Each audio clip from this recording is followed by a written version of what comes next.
name is Clara Towson, and I'm a friend of the show. Boom. I am Francisca George, and I'm a friend of the show. Perfect. Hi, my name is Susan Leemans, and I'm a friend of the show. Boom. Yeah. My name is Zainab Sammaz, and I'm a friend of the show. Boom. Hey guys, my name is Sasha Vickery, and I'm a friend of the show. Boom. Hi, my name is Lloyd Harris, and I'm a friend of the show. Perfect. Hi, my name is Jan Faria, and I'm a friend of the show. Boom. Yes. Take one. Well done. Hi, my name is Jasmine Paolini, and I'm a friend of the show. Wow, Jasmine, you got it in one time. Ready? Play.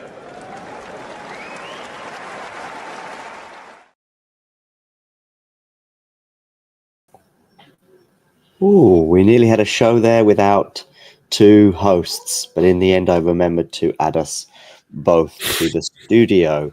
Good afternoon, good evening, good morning, and all that other jazz. It is the 9th of December. The season, in a way, Damien, is still not yet over because we haven't had the next gen. Well, yeah, regarding the ATP Tour, definitely there's one more event. So they put us in this weird position this year where, of course, the next gen finals is now taking place so late. But what can we do about this? It is later, right? It's later this year. Yeah, actually by quite a while. I mean, last year it was right after the Davis Cup finals, but previously it even used to be held the week before the ATP finals. So why is it so late? I don't know. I mean, that's simply like part of the new idea for the next gen stuff. I don't know. Maybe they're hoping that like during the off season, it's gonna just get more spotlight, which it might. Honestly, I don't really know how it works for the players. You know, they could use it as a warm up before the new season. I think that works, but at the same time, they might just simply like barely have any time to practice, right? Because some of them were still playing challengers until, let's say, no one, I guess, was until the 1st of December out of these players that have qualified. But, you know, like Basavaredi, who was it last week? Orocha didn't make it eventually. But yeah, so especially like Basavaredi, Landarusen, they were playing until like almost the last week of the season. So I don't know. I don't exactly like that idea, but we'll see. I mean, it will be the first time. So we are here to look back, whereas next gen is in many ways about looking forward. But fingers crossed that those involved in the next gen will be talking about them for many, many years to come. I guess there's no other place to start than when reflecting on the year 2024 on the ATP side than Jannik Sinner. I was tuned into a podcast from Gil Gross in the last few days, and Gil was kind of sort of saying the meteoric rise of Jannik, and we didn't really see it coming to this extent. I know where Gil was going with that, especially when he sort of mentioned how Holger Rune had an incredible indoor season in 2022. I do think, though, I think he overachieved by our expectations this time last year for sure. You know, having one of the best, probably top 10 ATP seasons ever. But I do think we kind of also did see it coming. We looked at two objectives for him this year: winning a slam, world number one. And it was like, that's kind of the two things that are quite likely this year. We maybe didn't go as far as 2 slams, and maybe how many defeats was it? 7 in the whole year? 6. So yeah, it definitely he overachieved and he went way beyond. But I think we were looking at, you know, something like this for him this time last year. I was so impressed with it. Wasn't Holger Rune, it was another level to that, what we saw at the end of 2023, you know, bearing in mind from Canada to post-puke Sinner to beating Djokovic twice out of 3 efforts in that last spell of the year. So this was something in the direction of the year that we were maybe projecting for Jannik a year ago. Yeah, I mean, the way I'm looking at it, this is like a continuation of the post-Beijing 2023 form rather than something else completely. That's not a phrase. Post-puke.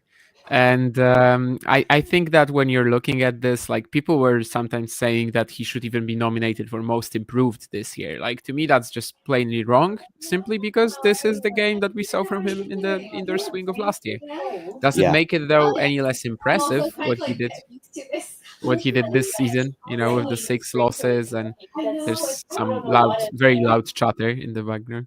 Yeah, now it's better. But anyway, yeah, I mean, when it comes to sort of the extent of the domination, the fact that he has over 5,000 points over Alcaraz, or almost 5,000 points over Alcaraz, like 4 something over Zverev in the rankings, that's unbelievable. As you said, it could easily be mentioned in that conversation of like best ATP seasons of all time. Does it fully stack up to like Federer 2006, Djokovic 2015, McEnroe 84? No, not really, but it's close. Like it's definitely a conversation at least to be had. And I think, yeah, just the extent of the domination, the fact that it lasted over 12 months, really, like there's no real gaps in Jannik's year where maybe, okay, in the clay season, there's this doping thing, which we don't know at the time. There's some injuries, but generally speaking, he was just as good the entire season. Any surface, even though he didn't win a title on clay or grass, but he was still amazing in these big titles. He never loses before the quarterfinals in any event all year, which is also very tough to do. Like, I don't know, even the seasons that I mentioned from Federer and Djokovic, they didn't do it. Roger lost to Andy Murray, I think, and Novak lost to Ivo Karlovic. So it's absolutely remarkable. And I think in that way, sure, it's kind of surprising. But I'm definitely more into treating this like an extended period back to Beijing, back to Peking, basically, and rather than just one spectacular season. I think it's already 15 months, more or less. Indeed. How do we reflect on his Australian Open title and that win over that win over Novak Djokovic? I mean, again, I think going into that match, it was kind of a 50-50. And did really Novak turn up? I don't know. Jannik certainly did. I'm just trying to sort of reflect on his year as a whole, but also just reflect on that Australian Open title. Was that the day he won the Australian Open? I guess it kind of is, with maybe the first 2 sets against Daniil. Obviously, maybe when Medvedev went 5 with Zverev. yeah, exactly. When maybe that 20 or that same day. Let's say that was the same day, yes, but maybe the next match, I would say. Yeah, but a combination of Daniil's sort of tournament, all those 5-set matches, plus him beating Novak that way, it was kind of the day he won the Australian Open. Yeah, I think when it comes to the Australian Open, it was kind of the moment when we realized how sustainable this is, because it just didn't seem anymore like he's just peeking out of his mind. It just seemed, okay, this is repeatable. Like the guy is just playing like this right now. He's got this much margin. He's returning this well. He can do it basically any match, any day. His B game is fantastic. He doesn't need to be on like the absolute top level. Whereas in 2023, when he suddenly hit that form after the puking incident, we were just thinking, okay, so yeah, he's got an amazing patch, right? He's got an Auger-Aliassime /Rune 2022 patch to end the season. Sure. Obviously, it was a bit better than what Felix and, well, maybe that better than what Holger was doing. Maybe probably as good as Felix besides the ATP finals back then. But like, yeah, the moment he hits the Australian Open, we suddenly know that this is for real. This is actually something he can maintain. And I mean, yeah, he did it the entire season. And Novak, I mean, yeah, he didn't turn up for the semi. I don't think we can say that, but it's not like, this didn't like sort of last the entire year for Jannik. So I don't think we can just treat it as well as a case of, one player had an off day and that's it. That's the whole story. The other highlights, of course, have to include the US Open, which felt a bit of a procession for him, particularly after sort of getting over his first round, maybe jitters, if you like, winning in Cincinnati, winning Halle, of course. This is all off the top of my head. I should have this on a screen. Winning in, of course, the ATP Tour finals as well. I mean, what other highlights do you think we should particularly point out from him this year? I mean, he's won pretty much everything there was, but like, yeah, the 2 slams, obviously, the US Open was just such a boring event on the men's side, and that's not Jannik's fault, but he was just so much better. We were looking at a guy, I mean, sure, there were some like reasons to think that Medvedev might beat him. He had just done it at Wimbledon, the previous slam, but like we were looking at a guy who was on a very poor run against Sinner, as the only chance that anyone has to stop him, really, after Alcaraz went out, after Djokovic went out as well. So yeah, I guess that kind of ended up being maybe a little disappointing from a fan perspective, from a neutral fan perspective. But yeah, it was just a procession of Jannik being just so much better than everyone else, where it's not like maybe even his 100% is so much better than the others play than it is for the other players. But their like 95 is just Yannick's 85 now, or whatever. The French Open even was such a good example of that, even though he only made the semis. But yeah, I think as the highlights, certainly picking up the ATP finals again, picking up the Davis Cup, first one at home, and of course he made the final last year, defending Davis Cup. And but you have to go with the slams, really. Like that's what really makes a season for a player. Although, of course, comparing to the other guy who won 2 slams this year, Jannik just has so much more in store. How much, how close was he to a calendar slam this year? I mean, 5-setter against Carlos at Roland Garros. He can obviously win the match. Then he plays Zverev in the final. Would it be okay to say that it's like a 50-50 there at that point? Probably. And then Wimbledon, he loses to Medvedev. Probably, like, considering his physical state, doesn't win the title. But, it's... Well, let's just say, I mean, just the most logical answer is he went 12 matches into a 28-match win streak that you have to do. But of course, yeah, he was in there with a chance at every slam. I'm pretty sure that over the course of his career, he's got a really good shot at picking up every slam. I'm not saying in a calendar year, but I mean, yeah, at least once. Wimbledon especially, right? I mean, he's definitely going to be one of the main contenders. I mean, he won a set in every match this year. He was a factor. He was a factor in every tournament, wasn't he, really? In terms of going deep and potentially winning it. I don't recall there being a tournament that...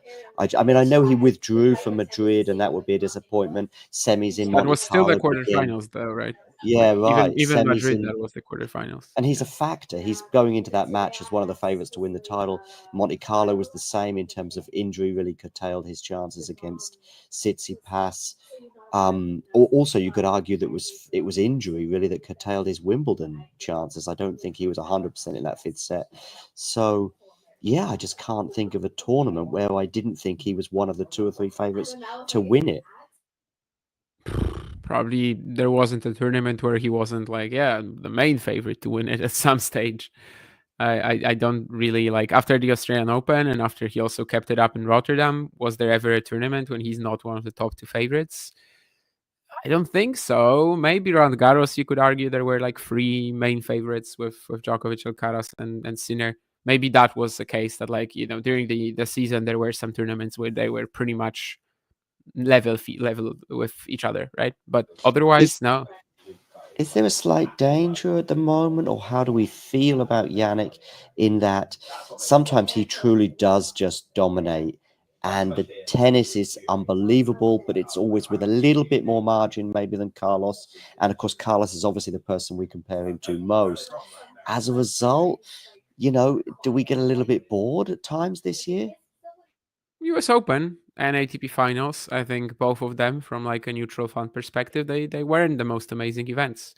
And was it partially because Jannik just dominated the proceedings that much? Yeah, sure. Domination to like a super high extent is only like great if you are a fan of said player. As a neutral viewer, you're you want to tune into a match and wonder who's gonna win this. If I see Sinner Fritz in the US Open final, as you know, I watched it because I did it on stream, but I was fully aware of what sort of a match it was going to be. I was a little more excited for their clashes at the ATP finals. Did they deliver? Not really. So yeah, I think these 2 events especially are why a lot of people are now saying that the ATP season was just more boring than on the WTA. That's kind of like the byproduct of domination to an extent like this. But on the other hand, when someone actually pushes Jannik and when there's that tight match, that gets even more important, right? When someone has like I don't know, Zverev, I think, won also like almost 70 matches this season, but he lost 20 times. So like when he loses to, I don't know, Christian Garin in Munich, it's like, yeah, okay, sure. I mean, that happens to him from time to time. Whereas when Jannik loses, or when Jannik is pushed and he has to like win, let's say Berrettini in the second round at Wimbledon, that gets even more important. So I guess there are pros and cons. But yeah, like Jean, the ATP finals, I was pretty disillusioned by. And we knew it beforehand. We sort of, it's sort of, and same with that final with Fritz, and same with probably really the US Open run. It's sort of like, this is what we're expecting.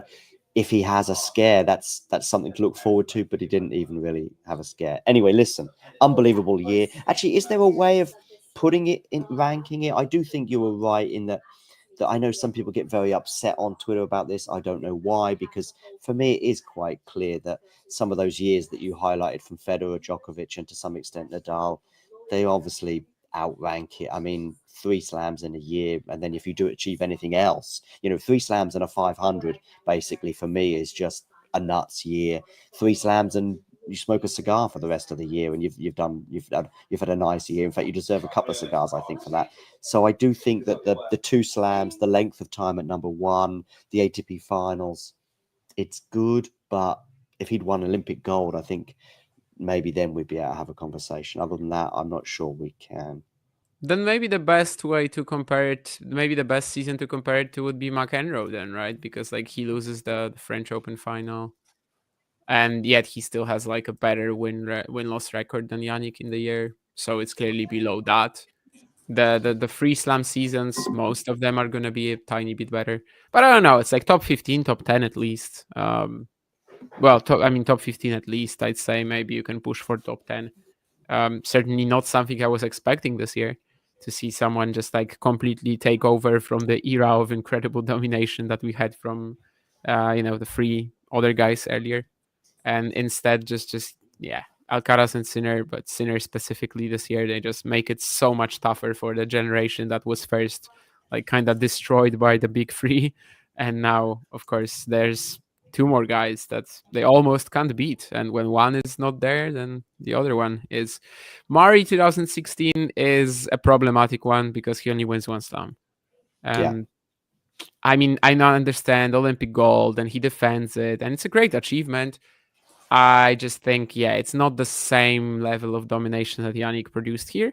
Although, of course, the finish to the year was fantastic and just a huge story, right? To get it done in the last match of the season over Novak as well, over his biggest rival. It's also not the best year for Rafa and Roger, which maybe sometimes we can kind of look at. But then again, of course, Jannik, we have the argument that Djokovic is no longer that much of a threat, to him at least. To the rest of the tour, he still is. So I don't know. I think Murray 2016 would be lower for me personally. But of course, the last 2-3 months of the year really just elevated Andy's season to an incredible status too. Indeed. All right, I think it makes sense to go to Carlos Alcaraz next, even if he is world number 3. I thought post Beijing, maybe incorrectly, but I thought there could be a debate as to who had the better year between him and Jannik, especially if he'd gone on to, let's say, beat Sinner again and then maybe if he'd gone on to win the ATP finals. Absolutely. Maybe. If he'd gone on to win the finals and beat Sinner en route, for example. Maybe. When you throw in the Olympic silver as well, that's sure. I mean, the way we look at it now, the volume is just like so much different for both guys. Yeah, I still think it's closer than most people think in terms of like the historical legacy, because in 5 years, well, maybe 5, maybe is a stretch, but let's say in 10 years, what we're mostly going to remember is that they both got 2 slams, and that's kind of the most important part of this. It's a brutal thing, but I guess it's still less brutal than in sports where, like, only the Olympics matter, for example. They're only every 4 years. So I guess in tennis we still are kind of like spoiled with all these big events. And basically, it's perfectly fine. It's important to keep racking up titles, but on a mental level as well, I think Carlos can kind of just note, okay, I was 3-0 against Jannik this year. But some of the inconsistency that Alcaraz put in this season, it's certainly like just not painting it in as good a light as it should be with 2 slams. I think he'll be very aware of that too. Whether he can fix that for next year, I mean, that's also going to be a conversation, because it seems like even if he's going to have like a really big stronghold over Roland Garros and Wimbledon, which he could, but we know how easy it is to lose, basically, at a slam. Wimbledon, of course, he was pretty close to losing against Frances. So that's kind of, I guess, the closest it got. And in Paris, 2 5-setters to win it. But basically, if he has that stronghold over grass and clay next year, let's say, then still it's going to be tough to finish number one if Jannik is this consistent. It's going to be tough to even get to number one at some point if so much of your ranking is relying on 2 massive events that you need to win, or otherwise it's bust. So I think obviously for him now the priority will be Australia first and kind of getting that career Grand Slam at some point. But yeah, I mean, there are concerns whether he can be this consistent. We know he can be as good as Jannik, sort of like on their day. And for now, at least, he is actually kind of like, the lead in the matchup has gotten, I think it's the most significant lead that either of them has had, right? Because they were always going 2 wins, 2 wins, 2 wins, 2 wins. And now it's 3 for Carlos for the first time. So that's something that he can look at as a positive. But there are like 2 slam seasons usually end with just everyone saying, wow, you did amazing. And it's probably just in comparison to Jannik that we're now like, oh, yeah, but actually. And it's pretty wild that he only finished number 3 behind Zverev as well. If you compare their results, of course, Zverev makes a Grand Slam final. Zverev wins 2 ATP thousands. But still, I mean, generally speaking, 2 slams, 4,000 points. So I think there's a lot to look at regarding this season for Alcaraz that he can improve on, that's for sure. Yes, definitely. But I mean, there is one thing that I think is a feather in his cap is I do think that we put as a combination, especially Wimbledon and the French Open as a combination. If this was, I don't know, if this was Monopoly or some other game where you could make a comparison, you would probably put that ahead of the 2 hard court slams as a nice, especially as he's now got 3 different ones on 3 different surfaces. I don't know. He's got 4 actually. Got 4 slams, but 3 different, surfaces and 3 different events. I don't know. Are we adding a bit of prestige to those 2 compared to the 2 hard courts, or? I mean, there is that whole Channel Slam moniker. It's probably the toughest one because you have the gap between the slams is so short, and it's a surface change as well, which is pretty drastic, especially in regards to grass courts. So it is a big achievement. But if you're asking, like, in the grand scheme of things, does it really matter who won 2? Let's say if Jannik, by the end of his career, doesn't have one of them, so like he either never wins Wimbledon or Roland Garros, maybe my perspective on this will be sort of very different. But as they are still pretty much starting their careers, we have their ages even on the screen, and 23 for Jannik, of course, 21 for Carlos. Right now, I'm still just looking at it as like there's endless possibilities for them to keep adding to it, for Carlos to win the Australian Open, for Jannik to win Roland Garros and Wimbledon. But if by the end of their careers, Jannik won't have one of these natural surfaces slams, and probably a lot of these losses would have to come at the hands of Carlos, then maybe that will be more important. But for now, I mean, I don't really care which 2 slams are which this season when they're this young. Got it. All right. Well, Carlos, I mean, just looking at Jannik as well, I didn't really touch on it too much, but which was the biggest disappointment for these 2 guys this year? What's the, is it Carlos, I guess, is the Olympic final? That's to me the obvious one, because he was quite far away from the other 2 slams, whereas the final, obviously, the Olympics, to not get that gold, and he was devastated afterwards. That's the one match that he might have some regrets about and a bit of a tinge of sadness for. Yeah, I think for Carlos, it's clearly the Olympics. Next opportunity is going to be in 4 years. Los Angeles, you don't know how the courts will play and everything. Just because it's such a rare event. And I know that some people will say that it just doesn't matter in tennis. I think it's simply like a very individual thing. And clearly for Carlos, it matters a great deal. So I think that one. And for Jannik, maybe Roland Garros semi then. Just the fact that he lost to Carlos, lost in 5 to Daniil as well, but it was around earlier at Wimbledon. And I mean, Medvedev is not exactly the same kind of like tier in terms of his rivals, right, as Alcaraz. So, but it's I don't know. Earlier, with Jannik, there's no like singular match for me. It's tricky with Jannik, but Carlos, I think it's that one. Okay, moving on to a guy who is ahead of Carlos in the rankings and who had a arguably more consistent year, hence the fact he is ahead by some 900 points, despite obviously not winning a slam, is Alexander Zverev. I mean, I think it's probably the hardest one of those three players to rank in terms of their year, because listen, whatever way we look at it, Jannik and Carlos had sensational years. For Zverev, if this was a year, for 98% of the tour, it would be a sensational year. It would be a step forward for, as I say, 98% of the tour. And yet for Zverev, it does feel like we are in a sort of incredibly good year. And yet, if he doesn't win a slam, if he doesn't get to world number one, we're kind of going, well, there's not much else left for him to tick off. And so therefore it feels like a great year, but until he does one of those two things, and in particular win a slam, we're not going to ever say that Zverev has had a good year, if you like. No, I think it's still a good year. I mean, it's the best of his career, but I obviously understand where you're coming from. To me, it's still a season that kind of showed us, okay, the window is still there. It's not going to be easy though, because Australia, he had to beat Medvedev, and obviously he had a good position to do it. But after that, he still has to play Sinner. Roland Garros, he has to play either Sinner or Alcaraz in the final, right? Wimbledon, he's just not that strong at. US Open, again, he kind of loses to Fritz. So he built up maybe another opponent that he shouldn't be losing to this regularly over the second half of the year, right? So he doesn't get the ATP finals. But yeah, I mean, definitely Zverev is in that position where this was the strongest season of his career. He showed that he still can get to slam finals. It's going to be tough, especially if he has to go beat two of these guys back to back. But I'm still leaving this season for Zverev, I think, on a really positive note, because, well, he just has to. Well, the problem with this year is he didn't have the titles to show for it. I mean, he won 2 ATP thousands, right? Maybe the number in 2021 is 6 or 7, but I'm not sure. Yeah, it was much better, I guess. Olympics as well, right? So.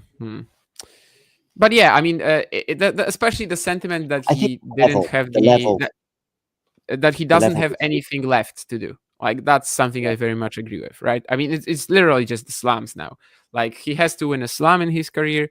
Otherwise, he's done everything. Number one, yes, but that's a single, that's a second thing. I don't really care. But he pretty much has won everything outside of a slam. But still, this season gives you this nugget of, let's say, hope for him that he still might. I think so. I think there's a few things as well. First of all, 2021, I know he beat Novak in Tokyo, but I think there's a few circumstances behind that. That it never felt like he was competing with the top 2 or 3 players in 2021. Whereas the US Open, I think that was the slam where there were 3 players basically that were guaranteed to make the semis. They all did, and he just lost to Novak in 5. Then he plays Medvedev in the final. I mean, it's. But didn't it feel as still that Medvedev was a step ahead of him on the hard courts, especially? Generally, over the course of their matchup, definitely he's done better. But I don't know. Well, it would have been a more competitive affair than the final we eventually got for this reason. I still thought he would lose to Novak one way or another, because I think Novak was on a slightly higher level, of course, in 2021 compared to 2024. And I just think that Zverev, I still think this is Zverev's best level throughout a course of a year. I still think now that he is the top 3 player in the world, and I don't know if I did think that back in across all the surfaces, especially of course clay and hard. I just feel as though he's there or thereabouts, and if it's him against Jannik or it's him against Carlos, depending on where it is, depends on whether I make Zverev either the favourite or very close to being equal favourite, depending on what's going on. I also think this year as well is we have to put it in comparison to where he was in 2022 and 2023. 2021, I know he was building, but maybe after that injury and then the first 6 months of 2023, it was like, well, I don't know. I saw Zverev lose that semi-final at Roland Garros to Casper Ruud, and I was thinking, well, he's been back on the tour 6 months, and right now he looks like a top 15 player, whereas now he's top 3, and he will go into the Australian Open as second favourite, maybe right now. I wonder where he is with the bookies, actually. No? Behind Carlos. He's definitely third favorite. I don't have to check that. He has to be behind Carlos. But yeah, I think that of the top guys, he is definitely the one where if he's playing Sinner or Alcaraz, we're looking at that match and thinking, okay, this will be entertaining. Like, he's actually competing with these guys. Of course, he's only had one match with Sinner this year, and the head-to-head between them is kind of just lopsided in Zverev's favor. Well, lopsided, 4-2 or something like that. But it's in Zverev's favor because most of these matches were back in the day. But still, the one match that they played was close. Against Carlos, the faster courts, generally, he's going to be probably even stronger than him most of the time. This is something that I can't respond to. I mean, the surface at Melbourne remained the same CPI as last year. That's something we don't really know until the tournament begins ever. But yeah, I think that's definitely something to note about Zverev.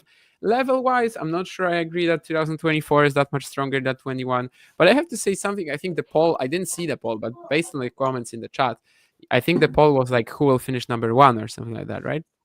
I've got two polls, one on YouTube, one on Twitter that you can see right now. I don't know what it says on YouTube. Zverev is not without a chance, and let me tell you why. When we're looking at the seasons of Alcaraz and Sinner, okay, so Alcaraz has 2 slams. That's 4K points. But otherwise, I mean, he didn't earn all that much. Sinner, the domination that he showed, of course, he can maintain it. We haven't seen anything to suggest that he can't do it. However, it's tough, right? I mean, how many times in history has a player had 2 seasons like this back to back? Besides, I guess there's also the possibility of him being banned. I don't really believe it, but who knows? And Zverev, like, if you look at his season, he's been just, it's the most sustainable, right? I mean, he had more matches than Sinner or Alcaraz. He lost 20 times compared to them, 10 or 6.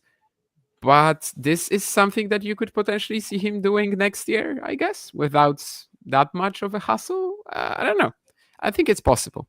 So yeah, that's kind of my intention here, that if there's a season where neither Sinner or Alcaraz are doing exceptionally well, when they don't win 2 slams each, let's say, when someone else, not even necessarily Zverev, but someone else breaks into this, then maybe Zverev will be kind of the number one, who emerges from that. It's a possibility, I suppose.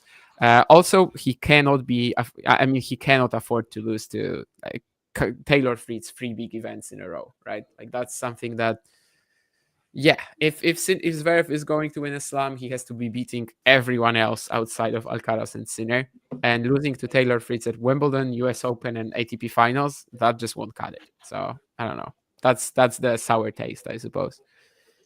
I think Jannik getting a few months ban, well, especially if it encompasses a slam anyway, maybe Zverev will benefit more than anyone else. If you said to me, Jannik, by the way, was out of all 4 slams next year, does Carlos win 1, 2, 3?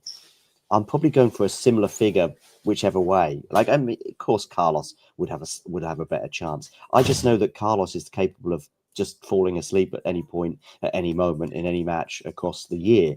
Whereas Zverev kind of, I think you take Jannik out of the slams next year, for example, I would put money on Zverev winning a slam, not just in his career, but next year specifically.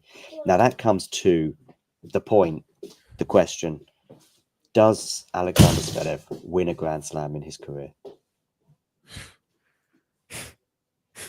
If you're going to go more than 50-50, it's just, are you leaning 51% or more that he does do it at some point?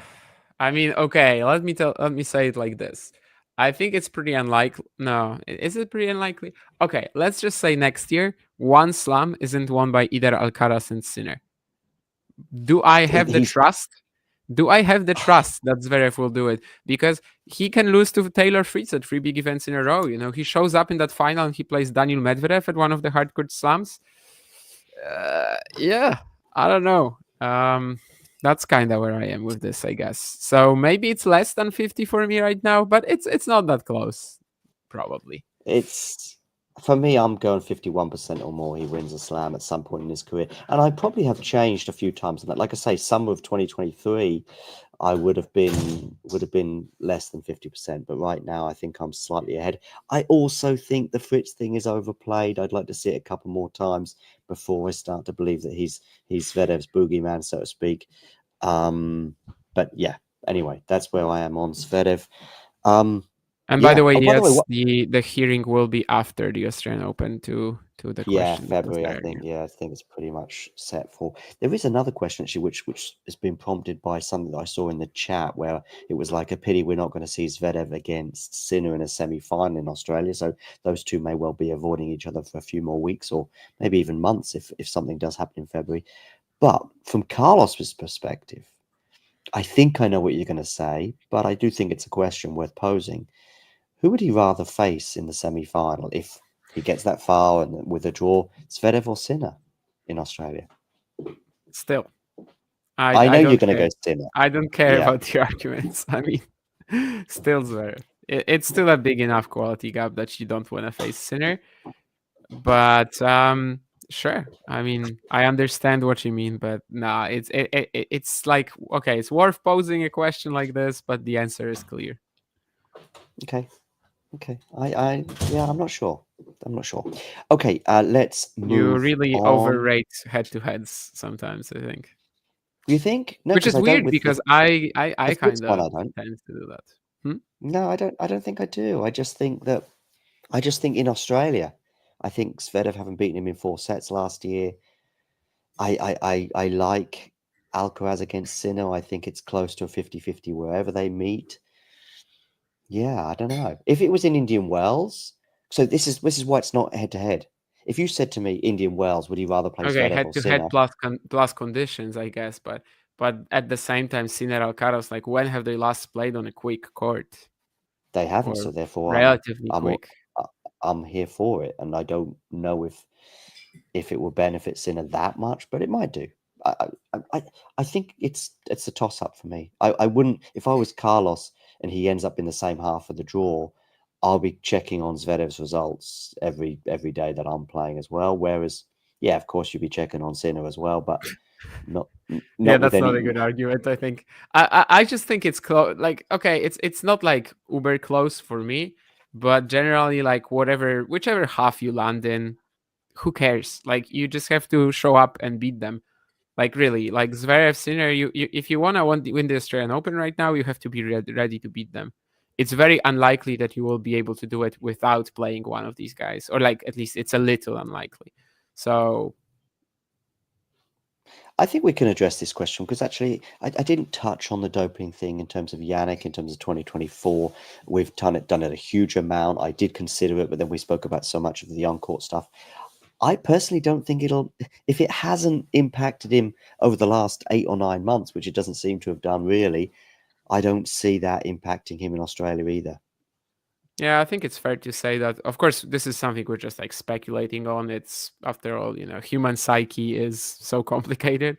But if so far he's doing so well without sort of like, I don't want to say without caring about it, but just without showing it, it's kind of the same thing with Zverev, really, in his domestic violence allegations, right? Like, he never really showed it on the court. And I think that's kind of, that just gives us enough evidence that they will probably be fine. Yep. Okay. So if we go down the ranking, I think it's fair as well to come to Taylor Fritz this year, world number 4 at the year's end, and his best year on tour. I mean, I know he won Indian Wells 2 years ago, but again, I think about the level and I think about where he's ended the season and where he's at compared to his peers. Yeah, because the thing is, with 2022, I think there'd be a few regrets, especially regarding that Wimbledon quarterfinal against Rafa. So I don't know if Taylor's any closer to getting towards the goals that I'm sure he's desperate to achieve, which, just like Zverev, will be very similar, i.e. winning a Grand Slam at some point in his career. Because although he did make a Grand Slam final in New York, it still felt as though it was quite far away from him winning that title. Yeah, I think before this year, it wasn't quite clear that this would be a goal that's like palpable for him and achievable. But right now, after making the final at the ATP finals and the US Open, I'm sure his personal expectations have shifted. And just in general, I think we have to remember that even though he is 4th in the rankings, like, you throw out the US Open, you throw out the ATP finals, and he has a similar season to like Tommy Paul, right? So in a way, Yeah. it was a season of two big results rather than True. spectacular peaking time and time again. I do think the level, though, again, a little bit at times was better than I'd seen. Basically, he just didn't play like an idiot against Novak in Australia, which compared to how he played Zverev in 3 times, which is actually super crucial, right? Because 2 of these matches, they lead to these events. Yeah. So, I don't think he's necessarily a huge amount closer to finally getting that slam. And if I pose the same question that I had with Zverev, I think it's pretty easy to answer that. But if you said to me that the draw opened up, as it has done for other players over the last 20 years, when the big three have either been absent, injured, or surprised at some point, could he be there to pick up the pieces? Yeah, especially if he plays Zverev on the hoop. Yeah, I mean, again, we're still in like pick up the pieces territory rather than actually, win it for yourself. He hasn't really shown us he can beat Sinner or Alcaraz. But otherwise, yeah, sure, against mostly anybody else. And that he did have a consistent clay season, I mean, sure. But this is still more Tommy Paul territory rather than Daniil Medvedev, Alexander Zverev, right? Listen, if for he has me, that most kind of of the clay, season, he was just in that, Tsitsipas Paul range, let's say. And then he had 2 massive runs. That's yeah. I mean, but if he continues to have that clay court sort of seasons for the next 3 or 4 years, that's great for him because, clay is distinctly the third surface for him, despite his Klavedev jokes. Maybe there'll be a Madrid title for him one day, maybe. But that's about it, I think, in terms of clay. He's not going to be, causing too many eruptions, I don't think, in Rome or especially in Paris. And I do think that there's a Wimbledon run similar to what he had in New York some point in his career, if he can just stay focused and also stay healthy. Whether he'll ever win the Grand Slam, I think we're sort of, clutching a little bit at straws. But I still think that there were some signs that he had made some progress in terms of his game. I do think that he's still quite far off the big guys, which is probably why the Slam will remain elusive. But I don't know, I saw some progression from him this year from Australia all the way through to the ATP Tour Finals, which is why, he was the rightful finalist, if you like. Albeit that I think across the years, Zverev obviously did eclipse him, no doubt about that. Yeah, okay. Sure. Let's go to someone who's not in the top 5, but I think has to be mentioned when it comes to exceptional years. And it's the 24-time Grand Slam winner, Novak Djokovic, who won the gold medal. And that's about it. But by the way, that's enough, right? Well, that's why when you said exceptional years, I was like, yeah, right. It's for all intents and purposes, Djokovic's year was god awful besides that one event for his standards, right? But that's clearly the event that he really dedicated himself to, that he came so hungry to win. He did it with a spectacular performance, a historical moment in tennis for sure, a huge significance. So in a way, yeah, there is that positive note. Where does that leave him for 2025? I mean, there are as many people as opinions. We'll see. I know we've had polls about this. You probably know where I kind of stand. And in terms of his ability to compete with Alcaraz and Sinner in a best of 5 scenario right now, it's looking shaky. The intensity that they're playing with, the sheer speed of them, it's not looking like Novak can match that at the moment. When he plays a match against Sinner in Shanghai, you can see that he basically has to be serve botting and I don't know, just playing super aggressively in order to have a shot. Wimbledon, of course, that's so early after the knee injury, but even that, you see that basically everybody else he was fine beating, right? Everybody else was easy, but then he runs into Alcaraz or Sinner, in that case, of course, Carlos, and it's not really a possibility for him to keep up. Will it be like this in 2025? I think so, but then again, yes, the Olympics, phenomenal moment, one of the best of his career, something that he was chasing the entire season. Once again, we come back to the fact whether the Olympics are important, and I think obviously on a personal level for him, it was one of the biggest events on the calendar, and that's why it should also be treated as one of the most important parts of his legacy. Yeah, definitely. I mean, his win-loss record this year, if I've got it right, is 37-9. And 9 losses doesn't sound too bad, but of course, when you only play 48 matches, for him, that's not great. But I also think, of course, some of those losses against who they were. I mean, we had Luca Nardi, we had Casper Ruud, we had who did he lose to in the semi-finals in Geneva as well? Thomas Machac, Alejandro Tabilo in Rome. Tabilo in Rome, yeah. So I think the nature and the opponent, because some of those were fairly comfortable wins for their opponent, that'll be the sort of negative. And if we translate that to 2025, especially across 5 sets, it doesn't look... If he has the same year in 2025, we're sort of going, okay, this is sort of... He might be wrapping it up, yeah. Like, yeah, a season like this, without the Olympic gold, without a Grand Slam title, and he might be wrapping it up, I think, by this time next year. But of course, there's still a chance, and I think what Gene is saying, like one more slam run. Pick up the pieces, yes. The big question is whether he can actually compete with Sinner and Alcaraz still in a best of 5 match, especially. But they're not there, and he can clearly win. I mean, Wimbledon, he's 1 month after a knee operation, and he's clearly like not moving well at all, but he's still fine against everybody else. So that chance will be there. I mean, it's not like in 2-3 months something massively is going to change. I mean, so again, I think first of all he's there to pick up the pieces, and that could happen. You know, if Alcaraz and Sinner did suddenly go out somehow, I still think, you know, on his day. I mean, let's say that was the French Open final rather than the Olympic final. You know, and that's going 5. I mean, I know there's all sorts of things going on with the mental side of it, and who wins the first set and second set may pan out differently. I don't know. I think he could beat them in 4 sets, especially maybe Sinner on grass at Wimbledon. Yeah, could happen. I think it's a bit more than Taylor Fritz picking up the pieces anyway. And therefore, which is more likely? Zverev gets to 1 or Djokovic gets to 25? I think maybe Djokovic 25. I don't know. If you were going to ask Djokovic 25 or Fritz 1, I was going to say Novak. Oh, yeah. With that question, I'm a little torn. Yeah, just not sure. I think when you were doing the poll, I said that I would vote no in regards to Novak winning a slam or not, which means that I'm slightly leaning towards that stance. However, that's the same thing I said about Zverev, right? So that doesn't solve our problem. I guess, 50-50, it would be fine for me. I don't know. Yeah, it's tricky. Just one more thing, though, on his year, as we sort of looked at some of the sort of negatives, especially when looking forward to 2025.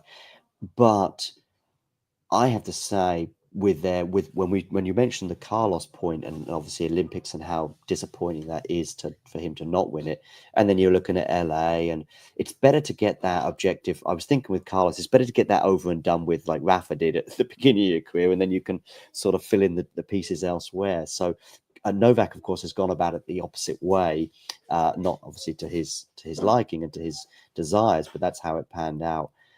And yeah, I think it's still a bit of a surprise as well, because I think we thought, okay, yes, he's probably going to beat Tsitsipas, and he did. He's probably going to make the final. I think it was Musetti who he beat en route in terms of serious sort of tennis players, if you like. But then it was in the sorry, Matthew Ebden, sorry, Rafa Nadal. But, you know. We're going to get Rafa in the chat now, like we had who was it? Join us 3 weeks. Neil Skupski, yeah, saying I think I'm a pretty serious tennis player, which of course he is, but just where Rafa was at on that particular day and that particular moment in his career. No, I think it makes it even more impressive, to be honest, because like if you think about how much in 2016 and 2020, 2021 after all, but the nerves were getting to Novak at these Olympics. Like you would think that this is not really a thing, right? Like that. Okay, if you get it done early, it's fantastic, but then it just can kind of stack up, right? I mean, the pressure can just keep adding to it with every single fail. Which 2012 was not yet a fail for Novak. 2008 was not yet a fail. Well, maybe 2012, okay, but like then 16 and 21, that was these were the Olympic editions where like Novak is entering with a single goal in mind, and that single goal is a bit too much for him. It's the same way that Iga Świątek entered the Paris Olympics this year. Alcaraz maybe as well, although he didn't really let it show until the final. But okay, maybe Alcaraz also falls into that. So Novak, instead, he actually managed to be completely different in this edition than in the previous two. And after all the disappointment earlier, you would think that's even tougher. Yeah, I mean, especially when it comes to the final in particular. I mean, he was, I think, 2 breaks down to Tsitsipas, who gifted in that match in some respects. But yeah, the that's what second set, Steph probably should Yeah. have won it. Yeah, I mean, But it's Steph must still just turn one set. I mean, we don't know who wins the decider. No, of course. But regarding that match with Carlos, one other thing as well is, regarding the pressure, as you said, really it was all on Novak. And I know how disappointed Carlos was afterwards, but maybe Carlos was missing a nerve or two in terms of, I don't know, just being desperate to win that second set in particular. And in the end, maybe that just extra little bit of desire maybe got Novak over the line. But sometimes that can certainly count against you. And the pressure that he would have been under, because, as the most optimistic of Novak fans, despite some of Novak's utterances about 2028. Although in a way, it might also, that point about maybe next year being his last, if he has a similar year to this year, maybe he would just keep going on the hopes that he could make to 2028. But now that's been ticked off and completed tennis and all that other stuff. Yeah, well, time will tell in terms of the rest of his career and where it ends up. Do get voting in our poll in terms of who you think will end up year-end number 1 next year. As you can see on Twitter, yeah, I do probably think that seems to be about right. I'm just going to share it on the screen right now with 3.4% going for Novak as year-end number 1, especially given the number of tournaments. I think we're likely I think to see especially that, it just seems impossible because his schedule these days is so low. He would need to win like 2 or 3 slams in order to get there at least. So, well, at least, of course, I'm not saying he would have to win 4, but like, just 2 slams and something. But so that seems a little impossible. What do we expect? I mean, do you think he'll play Indian Wells? He played it this year, though he didn't seem to be overly sort of disappointed, let's say, when he went out, or at least it was around that time that he admitted that he was sort of lacking motivation, and him and Goran went their separate ways. So he's playing Brisbane before the Australian Open. Yeah, so but I get that. But that's sort of but that's sort of just before a Grand Slam. Especially having not played a huge amount. Then in March he's not building towards anything, right? No. And then there's the maybe he just keeps the entire US swing. I don't know. Maybe then plays like Monte Carlo, Rome, Roland Garros. No idea. Novak is very selective about his schedule right now, and that makes total sense. Yeah. Cool. All right. Let's go back to, well, actually, I think as we're having a little moment away from the top 5, we will then round that off in a minute. But before we do, we had, of course, the departure of 3 giants, I think, or certainly 3 Grand Slam winners this year, in the shape of Andy Murray, Dominic Thiem, and Rafa Nadal. In a way, probably all 3 we would have certainly said a year ago that there's more than a 50-50 chance for each of them as a single entity ending their career in 2024, particularly as Rafa had said it was a strong possibility in the summer of 2023. But yeah, they've all gone. Between them, 26 Grand Slams, if I've done my maths rightly, all leaving the sport in slightly different ways. I'll begin with Rafa because for me, there was several elements to the farewell, which again we've already dealt with. But in terms of just seeing him from the outside rather than looking at the ceremony itself, it felt like a long goodbye, longer than Andy's, to some extent longer than Dominic's as well.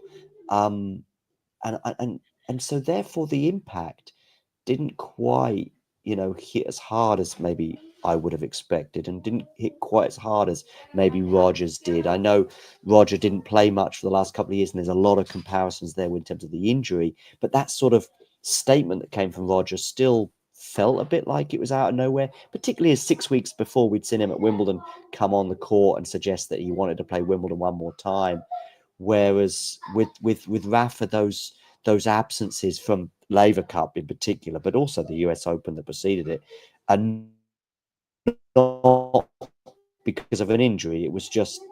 It seems now that it was just because he wasn't playing particularly well in the practices that he'd been so excited about 6 months before. So I think really from the French Open to then what we saw at the Olympics to the withdrawal in New York, it sort of felt like, well, he's not going to be able to get to the French Open clay court swing again, So it's like, okay, that statement he put out, that public statement he put out, the video put out in October, still as a jolt, but it just felt like it was 2 years in the making.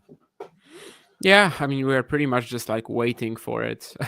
For some reason, when Federer announced it, I don't know, everybody was just thinking, okay, he's going to be back. Like at some point, he's going to be back. We don't know for how long, but Lever Cup, Basel that year. So it was more surprising, yes. I think especially as he was scheduled for Basel later, and kind of think, okay, yeah, I mean, that's the event where he wants to come back, wants to show up at least one more time. So these three, I think, as a whole, were a bit different. Not really to Federers, but just in general, these are players that like their prime didn't feel that close at the time when they were retiring. Murray, his prime ended years back. Team 3 years ago with the injury, and Rafa, 2022, Rafa was probably the closest, but then 2023 he barely plays. This year we all know how it was going. Some really brutal losses along the way. Some good performances here or there. Obviously, the loss to Zverev, even though it was a loss, but the Bostad final. But it never really feels like so he's very much back and he's going to be a title contender for anything really. So that's maybe why they didn't have as much of an impact. We were just pretty much ready for all of these announcements. Less so with Rafa, but I think more with Andy and Dominic. Like the announcements didn't make an impact because it was clear they are just kind of done with winning big stuff, right? I mean, and it's been clear for a while. So maybe that's why it's not as relevant that they are saying goodbye. Dare I say it that some of Dominic's utterances in Estoril were more significant than what he ended up saying 6 months later in terms of, different galaxy. And basically, I think he was almost recognizing that his career was pretty much done then, and then finally admitted 6 weeks later. I think this season kind of killed him, because he had that plan, right? And after Davis Cup in February, when they play Ireland, he takes like 5 or 6 weeks off, and he wants to get ready for the clay swing. He practices with this Latvian guy and everything, and then it just turns out that when the practices get more intense, the wrist is a problem again. And I think that was probably kind of the moment when Dominic knew that he tried something else. He basically just thought of an idea of something new, of like a new way of preparing to maybe break out of that potential thing, and then the body stopped him again. And that's kind of where I think his career got killed. And of course, just the fact that the results didn't improve, but because he couldn't get the work in during that off-season, sort of like off-season he basically built for himself. That's why I think eventually it just didn't really make sense for him. Of course, he's the like more surprising retirement strictly age-wise compared to Andy and Rafa, but it was also kind of 2-3 years in the making. So and then So I'm just looking for a picture of Jordan Thompson because that's of course what we do midstream when we're looking back on the year 2024. And that's the best Thompson? thing. That's the do you know who he is? Guy or? Yeah. Okay. Yeah, he had a pretty good tash, but probably not quite as recognizable, especially on a tennis podcast, as Jordan Thompson, albeit I think it's fair to say that Daly's career is a bit more mammoth. But who knows? Maybe Jordan is going to go on a spurt, and maybe Jordan's going to become a decathlete. But he did okay as a tennis player this year. I think he even made Jordan almost finished number 1. Well, yes, on the doubles, yeah, he did on the doubles, but singles, he's still got a bit of a way to go. Okay, back to the ATP rankings as we bid farewell to those 3 legends of tennis. Daniil Medvedev, I mean, if you were rating his year out of 10, what we're going to do, 4? No, I think this is a perspective that's strictly based on the second half of the season. And I think that's also the case for Casper. Like a lot of people would just kind of start saying that, no, this season was horrible for them. They are awful right now. But if we're looking at the whole 12 months or 11 months, I think that it's more towards a 6 or something like that. Not getting a title sucks. He was 2-0 up in a Grand Slam final after all. And, he beat Sinner at Wimbledon. Yeah, I still can't say this is a season that got him closer to a second Grand Slam title. He's definitely further away than he was in 2020 at the start of 2024. But it's not like he won't be in the conversation at the next hardcourt slams. A little less at Wimbledon, definitely not at the French. But yeah, I'm leaning more towards the 6 as well. But it would be good for him to get a title somewhere, just like for for strictly for mental purposes, like just win at 250. That would be nice. And I would still love to see him picking up that second slam. He is obviously one of the best players with just one in his cabinet. Sometimes it's his fault. I mean, 2 comebacks already, right? I mean, two leads blown at the Australian Open from 2 sets to love up. Also a 5th set against Rafa at the US Open in 2019, but that was his first final, so kind of different. But yeah, it's not looking more likely than it was at the beginning of the season. That definitely not. All right, I'm going to do it again. Which is more likely, Medvedev gets to 2 or Zverev gets to 1? Zverev, I think it's Zverev. Yeah, for me, this is Zverev easier than the 3 slams at least, right? Where he can do it. Yeah. 3, yeah, not maybe less so Wimbledon, but yeah, exactly. Medvedev has 2, but also Zverev is closer as well right now. I mean, who knows? We might be saying something completely different in a year. If there's a Medvedev-Zverev Australian Open final, who's the favorite?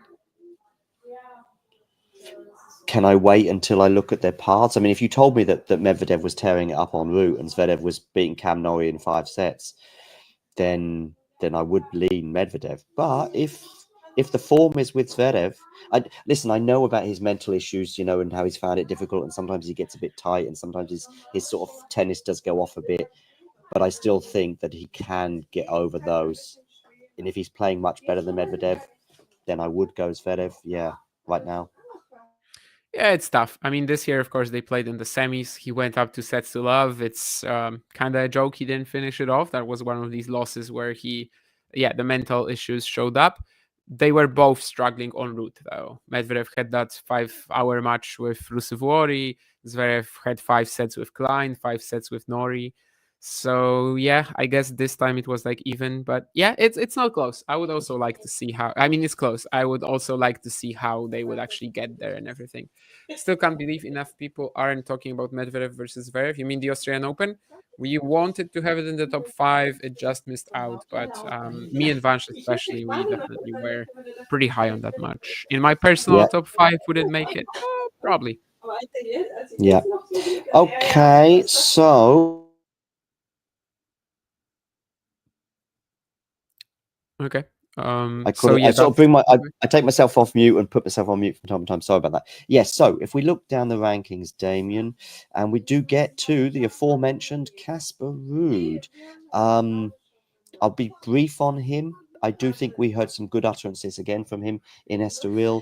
I do think we went into maybe the French Open thinking, yeah, he could do something. Played, of course, Zverev there. I always thought he was second favorite in that match. I think he won the first set. Yeah, he had like a stomach bug as well, right? Yeah, he did. Is that where his season ended? Definitely, there's a huge gap between his achievements. I mean, you look at the rankings right now, and he has 4K, 200, 400 of that is from the ATP finals.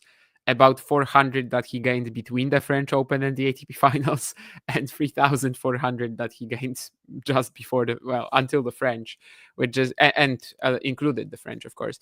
So that's kind of amazing, and that's why also a lot of people are thinking that his season was trash. No, it was not. I think the first half of the year was the best quality we've ever seen from Casper. Of course, no Grand Slam finals like in the previous years, but still, that was to me the closest he was to really like the big time, the big players. However, of course, it ends on a pretty sour note outside of the ATP finals where he surprised us for the 3rd time. I just think it's, a lot of this is the mindset. He has to come back to that first half of the year, what he was talking about in a story, right? That he doesn't want to be just toyed with by Arthur Fields, that he doesn't want to be just blown off the court by Zheng Zhang. And has to find that ultra aggressive attitude again. And otherwise, there's no real chance to win big titles for him. I think he came to, of course, he had an ATP 1000 final this year. And also he won an ATP 500 first, the biggest title of his career. But again, that's first half of the season. And I think that first half of the season to me was the most impressive Casper has ever played. So just needs to find it again, because otherwise 800 points gained since the French Open. Yeah, 25 tournaments played this year, which is probably the most of all the top 10 players. And you can see on the screen it's not, but yeah. Oh, really? Oh, sorry. Yes, I see Rublev. Yes, sorry, my eyes. But Rublev is the most common like over player, right, among the top. Yeah. The reason actually I was thinking about it is with Casper. I wonder if there's something he can do, because right now we're obviously not in the best period of the year for him in terms of, a fairly quick hardcourt tournament in Australia and probably the ones that precede it too. I think, if you're Casper, the thing is with him, he's still quite young. It's not like he's 30 and therefore would have to manage his schedule a bit better. But is there anything you could do to just give yourself the absolute best chance that he possibly could at the French Open? Is there, maybe not play anything post-Australia and just maybe play Indian Wells and skip Miami maybe? I mean, he doesn't like the conditions in Miami, and I don't mean on the court. I mean the towels and the water and the tissues that he gets away from there, bearing in mind what he was saying in Miami this year. Maybe he gives himself the best chance on clay anyway, I know. But, would skipping Miami just improve it by 0.5% and maybe means he goes Doesn't into a seem Grand Slam? like it.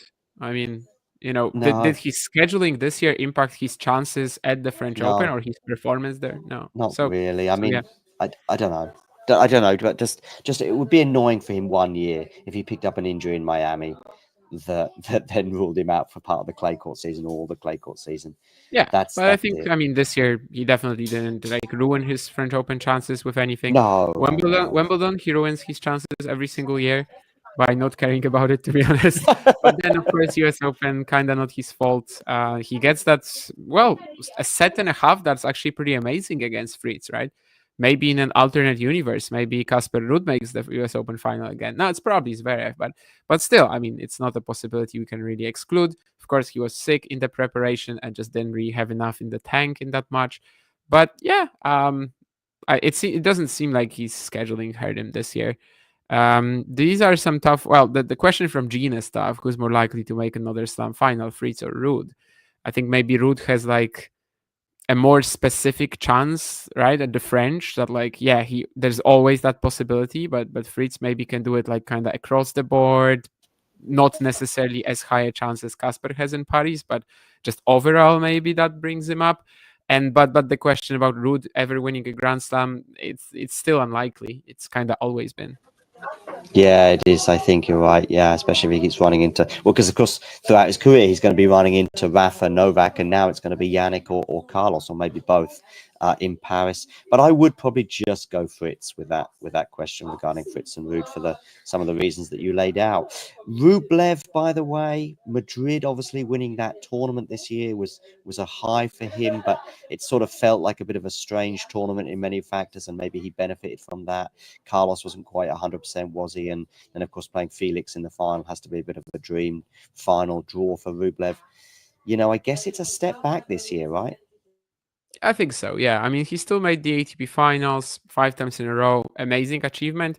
But based on what he's been saying recently, I think he's fully aware of the fact that this is not necessarily an improvement, that it is more like stagnation. And, he's not careful. And then next year he might not make the ATP finals. Of course, if Novak played, it would have been really close up until the last week for him and Alex. Maybe that would have been a bigger hit even for him, sort of on a motivational level, right? If he doesn't make it, maybe that would kind of help him. But anyway, from his utterances, it seems like he is aware of the fact that this was a worse season. 2 big results, but both of them, I mean, there are some asterisks. Yes, asterisks. Yes, okay, he beats Sinner in Montreal on the way to the final, but he doesn't really give the best showing there. And Jannik is also struggling with the hip. And also, of course, Madrid, yeah, as you said, that's just an event that should be forgotten about, really. If Rublev had won the Canada title, would your perspective change on him this year? Very interesting. My personal perspective about his level, probably not. However, in general, 2 ATP thousands a year, yeah, it would have to really make us think that, okay, it was more acceptable, but I think we'd still notice the issues and kind of how he was a lot less consistent, how the losses, I don't know, to Comesania in the first round at Wimbledon, that's just something that Andrei Rublev 2020, 2023 would literally never do. and we probably would still notice it. But yeah, I mean, if someone wins 2 ATP 1000s a year, and especially someone who before this season only had one ATP 1000 title, we would have to also include it. Yeah, sure. Yeah, for me, it would change things a bit. It would be 2 on 2 different surfaces as well this year. That would sort of add to it a little bit. Just trying to think, where's his previous 1000 in Monte Carlo, wasn't it? So Monte Carlo, yeah, he hasn't won on a hardcourt one. Yeah. I've got, so that would be something. It would be okay. He's been inconsistent, but actually inconsistent is kind of okay. Like Carlos has been inconsistent, albeit on a grander scale, of course, especially when we look at the heights. It would be like, well, on his day, he's still capable of doing well. Although, of course, he would have had, it was Popyrin in the final, wasn't it, in Canada that he lost to, I think. So, yeah, it's sort of just adds. Oh, and by the way, like, if we're looking at Rublev, like, other people have singular achievements in mind, right? So Rublev, of course, that would be a Grand Slam semi. And after the Australian Open, he wasn't giving himself these opportunities. And in Australia, of course, he loses to Sinner. That's, no big deal. I mean, everyone's losing to Sinner this year. But he at least has to keep giving himself these opportunities. So I think that's... he's aware that this was not the best season for him, I'm sure. Definitely. And way too mentally fragile to win a slam. I don't know if we've seen that. Like, it's not that's stopping him from winning a slam. I know you have a particular perspective on his quarterfinal losses. That sort of 8. How many is it? 8 altogether? 10, maybe I think. 6. Or is it 10 quarterfinals? And all bar probably 2 you would have kind of expected him to lose. I think the Cilic and Tiafoe ones in 2022 sort of do stand out a little bit. Maybe I thought actually might beat Tsitsipas back in 2020, I think it was, in the winter Roland Garros, but I was obviously wrong on that one. In Hamburg, right, just 2 weeks earlier, and then he loses. Maybe that did. Yeah, that probably impacted me. Okay, moving on to somebody who definitely gets a very high mark, especially considering the perspective, would be Alex de Minaur. I mean, it hasn't been better than this. Can it continue to get better for Alex, do you think, Damien? Because this year was... I mean, the thing is, this year, there's still Wimbledon, which was just I don't know, for him, he could have made the Wimbledon final, I think. Could have. I mean, we saw earlier... I think he could have beaten Novak.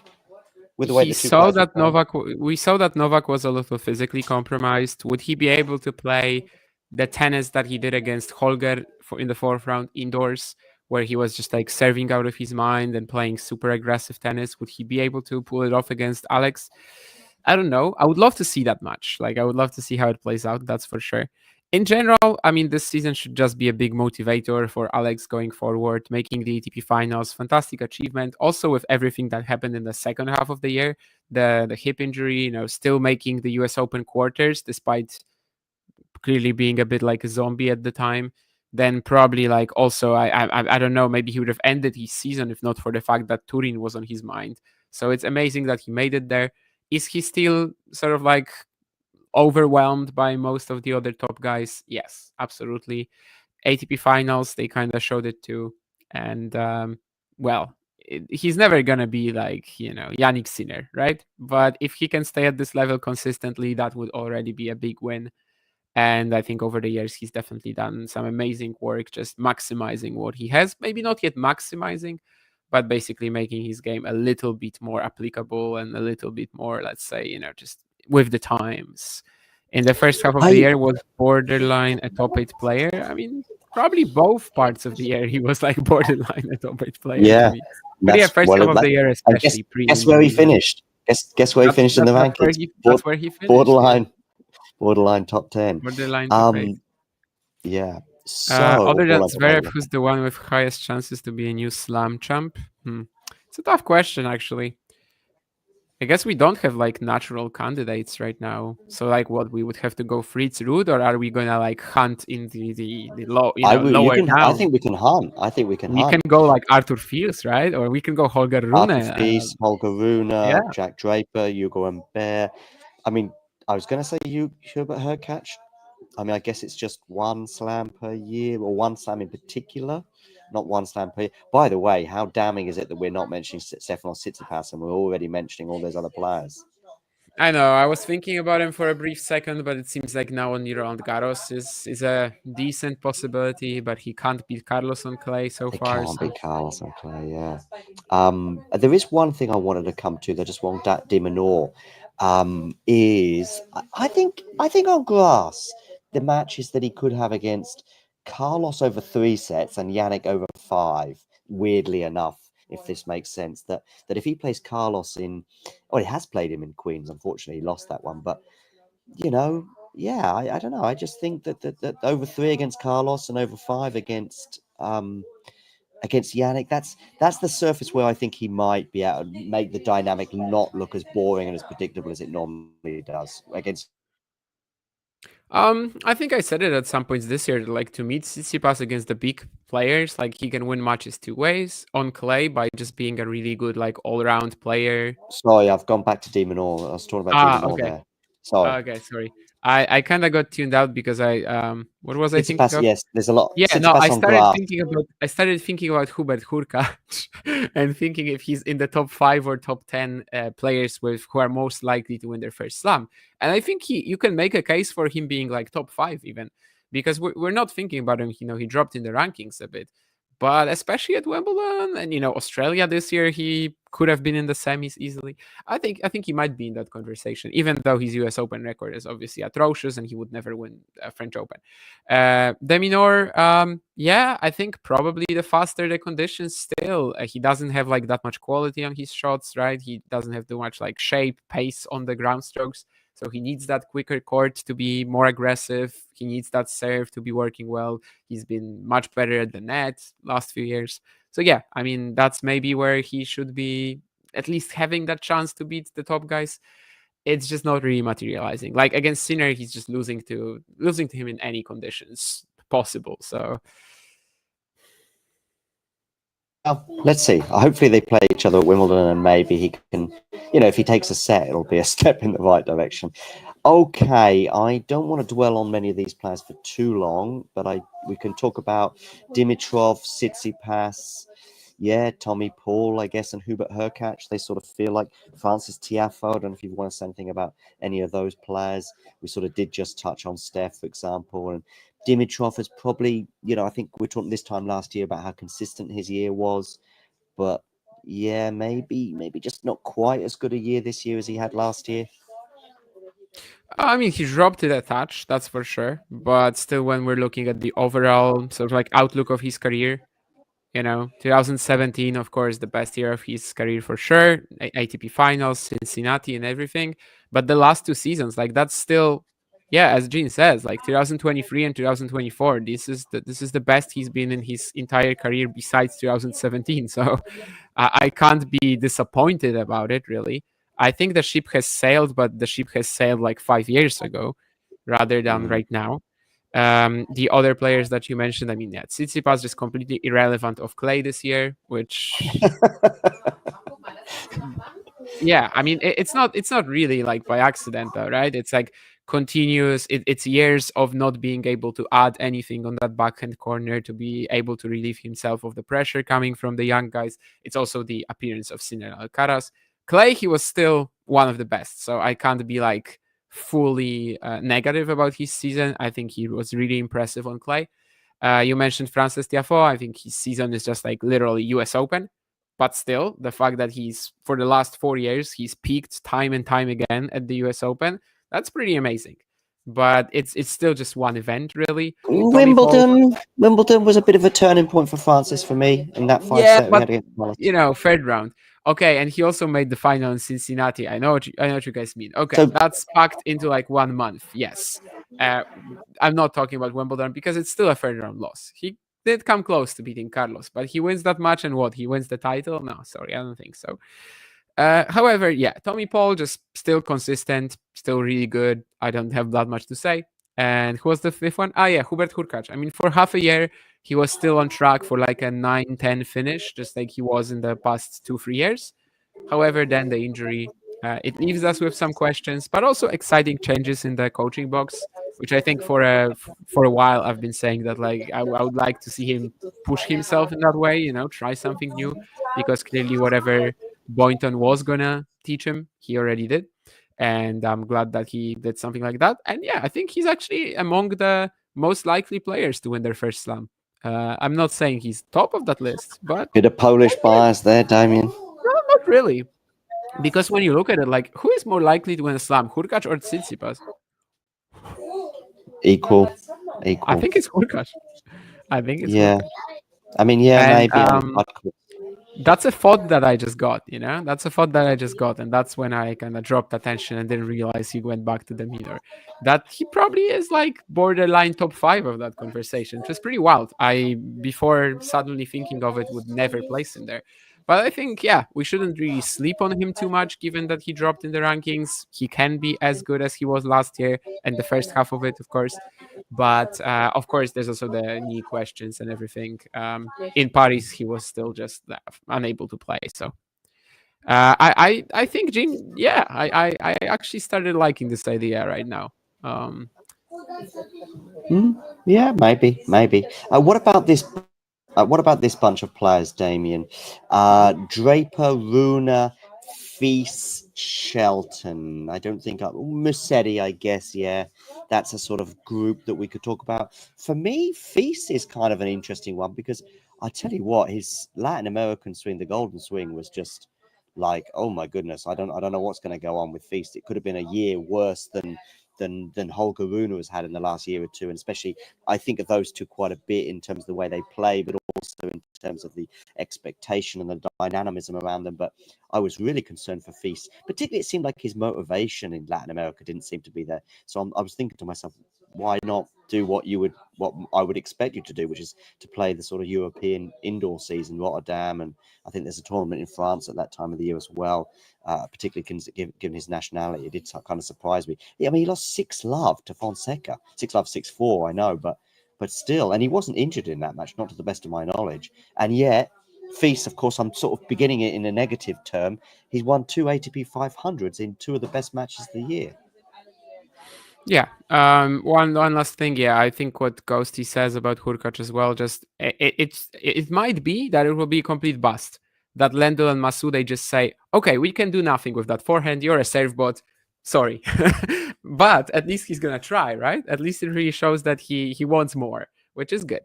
Arthur Fils, yeah. I mean, the Golden Swing, let's not really like spend too much time on it. I think we were in Estoril. He told you why he wasn't really feeling his best there. However, yes, that match against Fonseca was scary. He was just like out-talented, which I didn't really think it was possible for Fils to be this out-talented, to be honest. He's usually the guy that does it to the opponent, that he just simply plays and you're like, okay, I'm never going to be able to do this. So like, I might as well end my career.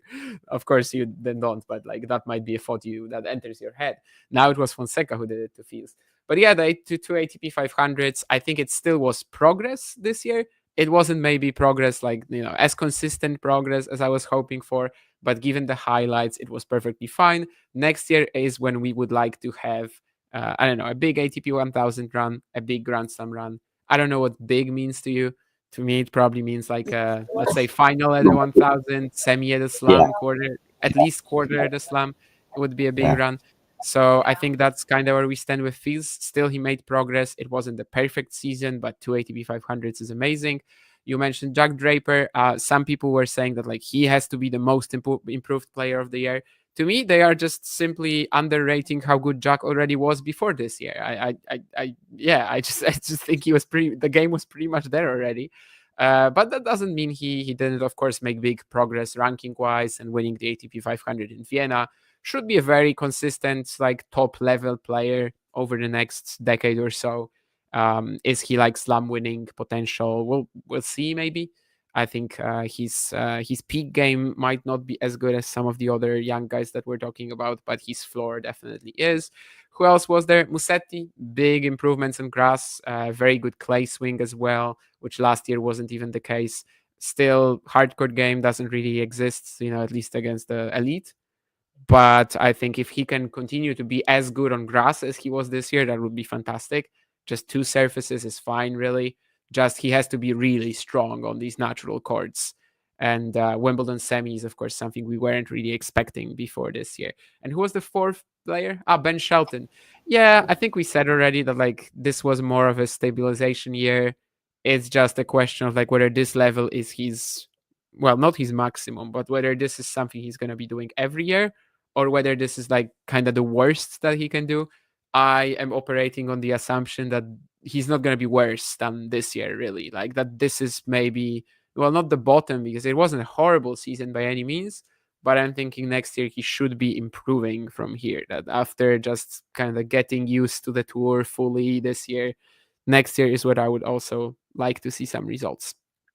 When it comes to Fields and Jeddah, we still don't know. However, you can kind of note that the promotion of the event is not very focused on Fields.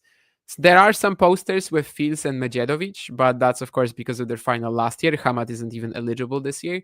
So you can see that they are posting a lot about Mikkelsen, Shang, Menchik, which kind of suggests to me that either they don't know or they are essentially just waiting because Fields either hasn't said anything, either hasn't confirmed whether he's withdrawing, or they are just waiting in order for people to buy tickets, and then they're going to ask him to withdraw at the last minute. No idea.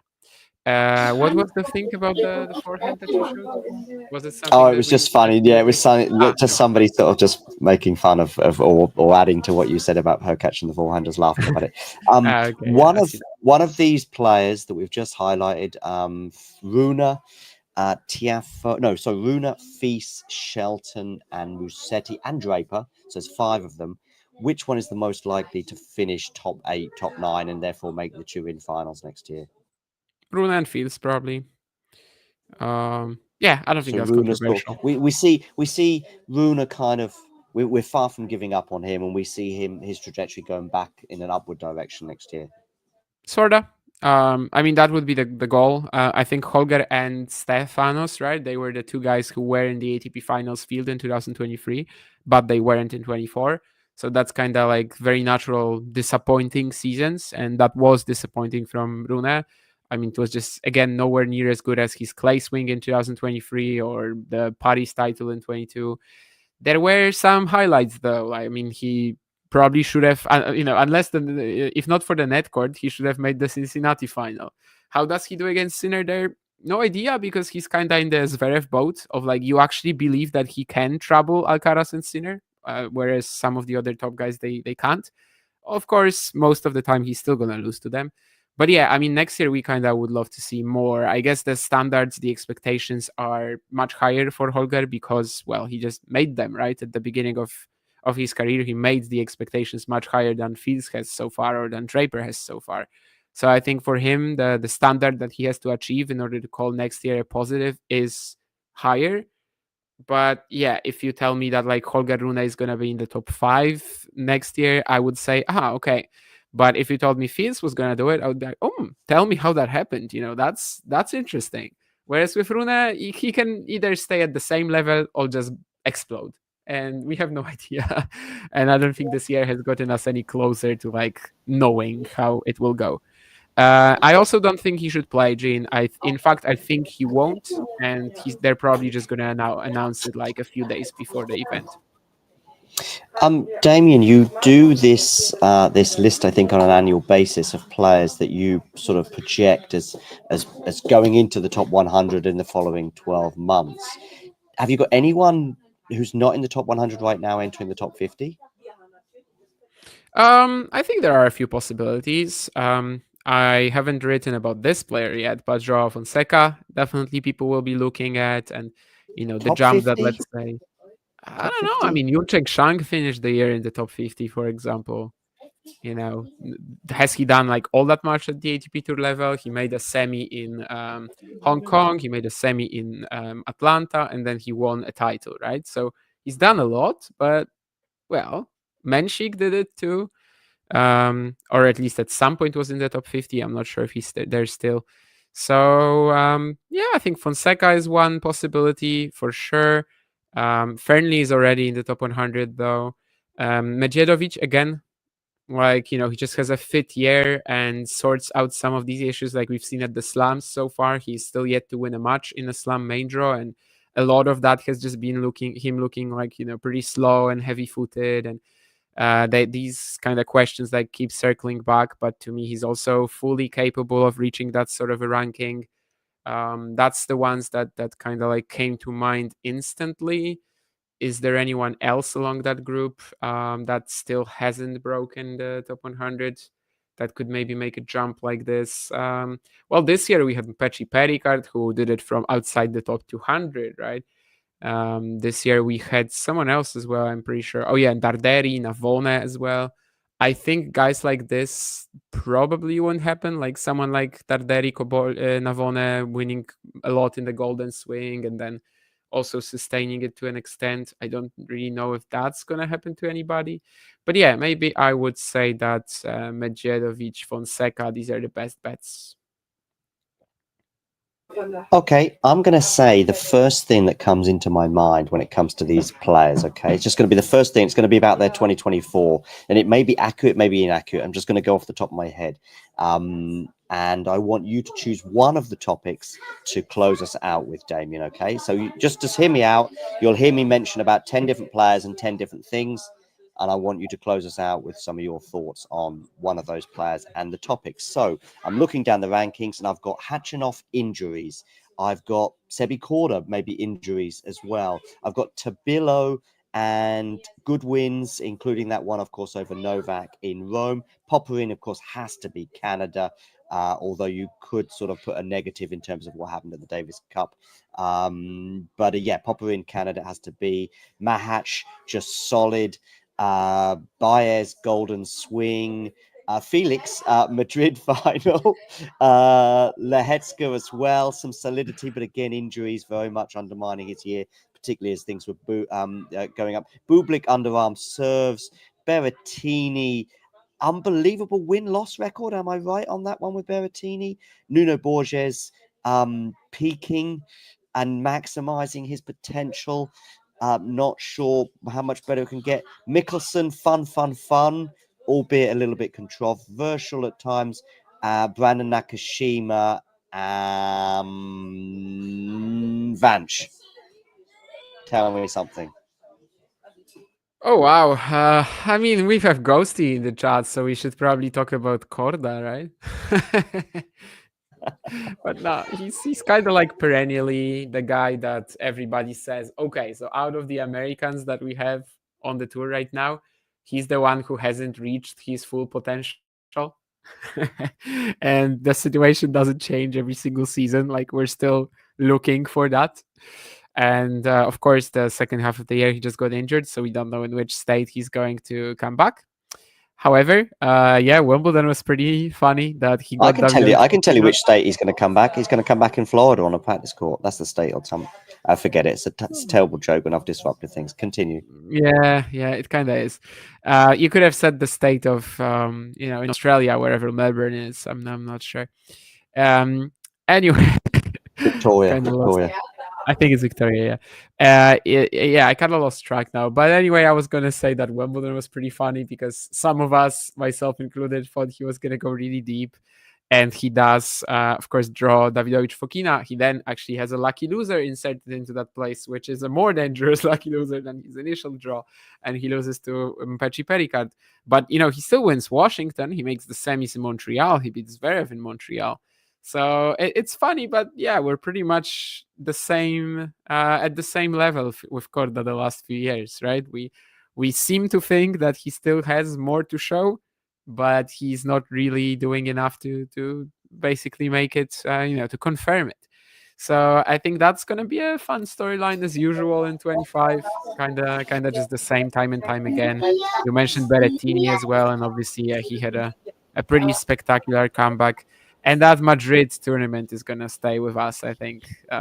Felix Auger-Aliassime making an ATP 1000 final. This is nothing weird. This would have been nothing weird in 2022. In fact, he was very close. However, the way he did it is pretty insane. Indeed. By the way, I can't believe Zhang is ranked so low. That sort of takes me by surprise when looking at this bunch of players. Can you see the bunch of players on the screen between 34 and 47, by the way? Yeah. Which one of those? It's a very difficult one, I know, but here we go. I'm here for difficult questions. Well, I'm here to pose difficult questions. Which one of these 14 players, I think, is going to be ranked highest come this time next year? Probably not Struff, right? I mean, he's not getting any younger and everything. Martinez, probably that's one of the best seasons he could have had. No idea how Darderi and Navone will face now that they're, how they will fare, sorry, now that they have to defend these big points in the Golden Swing and the European clay, and still their hardcourt games are like growing, but not growing that fast. Marcos Giron probably not going to be all that good. Zhiren Zhang, I think he's going to be pretty much similarly ranked. He's just like, he can do nothing the entire season, and then he has 2 or 3 good events, so probably not him. Mikkelsen, I think he also kind of plateau around this level. Freaksport the same. Echeverry too. Nakashima, I don't think he would go that high. Nuno, probably similar rank too. So I think we have 3 options really, and these ones at the top of the list: Berrettini, Jarry, and Arnaldi. The only reason why I'm not saying Berrettini like right away is that, well, he won 3 titles this year. And it's not that easy to just rack up points like this. Like, he could just have a very consistent, very decent year in 2023, 5, and still kind of be behind, because I mean, a tournament semi-final at the ATP 250 level only gets you 100 points, and a final 250. So I guess it's possible for him to just, I don't know, have the same number of points, but actually be maybe a little more consistent and just play, the entire year, rather than like this year when he was still, he still had a lot of breaks. He started mid-March. I think Jarry could kind of bounce back, but then again, of course, this season was horrible, and just the Rome final really is like half his ranking. And Arnaldi is the other guy who's like really keep improving from here. One of the younger guys on this list, and still someone who like is on the verge of sorting his game out probably. But yeah, the most realistic answer seems like Berrettini. Jean said that the answer is obvious, and I wonder if that was also And I his. think they mean Berrettini. Yeah, I think so. I think so as well. But I think he means Berrettini. And yeah, I just can't. Well, how many tournaments did he play this year? Is that 20? Is that right? Is that obviously including challenges? I just felt like he was out for parts of the year, but yeah, that's he was that's like, he missed Rome and Madrid, I think, right? He was out for the first 2.5 months. So it still wasn't a full season, really. But yeah, I mean, level-wise, he's still not 34, I think, in the rankings, right?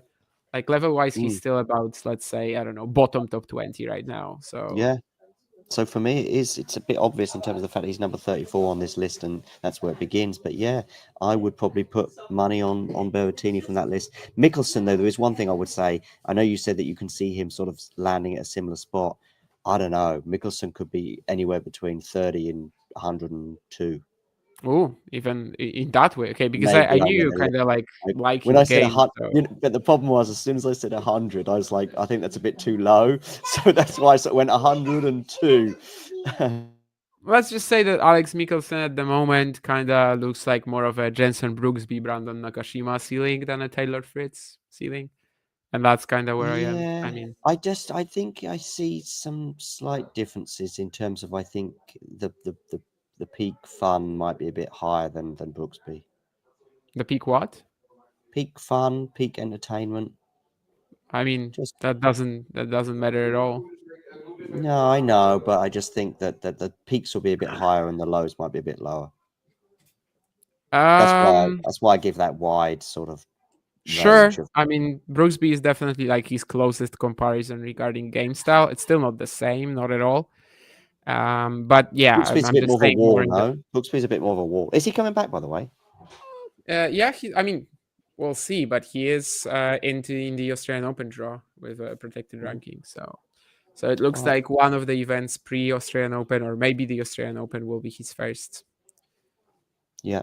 It looks like Gene might be going Grigspor. I don't know. I thought Berrettini. Quickly mention who it is in the chat who you think is the most likely, Gene, because we are bringing this show to a close. 1 hour 38 minutes in. Hope you've all enjoyed it. I think Gene went for Berrettini. It was just Ghosty that started talking about Grigspor. Okay. And I mean, trust me, Talon Grigspor gets some love from me. 8 challenger titles in a season, 30 match win streak still.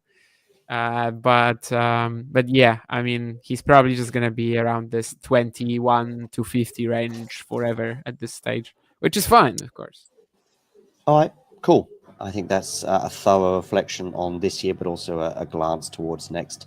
All done. Everyone else, yeah, that's it from me. That's it from Damien. There are plenty of episodes that are going to be coming out in the next 10 days or so, looking back on the previous looking back on the best matches of the year. There's also going to be a Colin Nyland interview. I'm not sure when that's going to happen, but I've finished the book. So, well, actually, I've finished the book. There's still about 5 or 10 pages to go, but if basically How long were you reading it?